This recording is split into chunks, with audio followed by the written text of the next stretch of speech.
ভারতীয় একটি গণমাধ্যমে সম্প্রতি চট্টগ্রাম নিয়ে বিতর্কিত একটি কন্টেন্ট প্রচার করা হয়েছে, যেখানে চট্টগ্রাম ভারতের হলে তারা কী কী সুবিধা পেতে পারে তা দেখানো হয়। সেই কন্টেন্টের সমালোচনা করলেন বিএনপির স্থায়ী কমিটির সদস্য মির্জা আব্বাস। চট্টগ্রাম ভারতের বাবার রাজত্ব কিনা এ বিষয়ে প্রশ্ন তোলেন তিনি।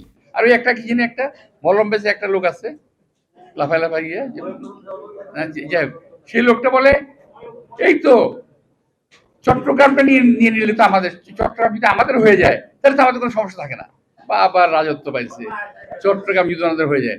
1 ডিসেম্বর দুপুরে প্রেস ক্লাব বিজয়ের মাস উপলক্ষে স্বাধীনতা ফোরামের এক আলোচনা সভায় তিনি কথা বলেন।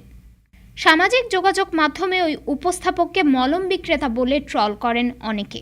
মির্জা আব্বাসও তাকে মলম বেচেন ওই লোক বলে উল্লেখ করেন। বলেন, প্রতিবেশী দেশ ভাবে আমাদের সোলজার কম, কিন্তু 71 সাল দেখেন, সে সময় প্রশিক্ষণ ছাড়াই আমরা যুদ্ধ করে দেশ স্বাধীন করেছি, তাই দেশে এখন 20 কোটি লোক সোলজার বলে উল্লেখ করেন। বাংলাদেশ দখল করতে হলে 20 কোটি লোকের রক্তের উপর দিয়ে এদেশ দখল করতে হবে। মির্জা আব্বাস বলেন, 21 আগস্টের গ্রেনেড হামলা ছিল বিদেশি শক্তির পরিকল্পিত ঘটনা। সেই ঘটনার সাথে বিএনপি কোনোভাবেই যুক্ত ছিল না। সেই সাথে এই ঘটনাকে ব্যবহার করে বিএনপির ভারপ্রাপ্ত চেয়ারম্যান তারেক রহমানকে ফাঁসানোর চেষ্টা হয়েছিল বলে মন্তব্য করেছেন দলটির স্থায়ী কমিটির এই সদস্য। ডেস্ক রিপোর্ট, আজ বার্তা, ঢাকা।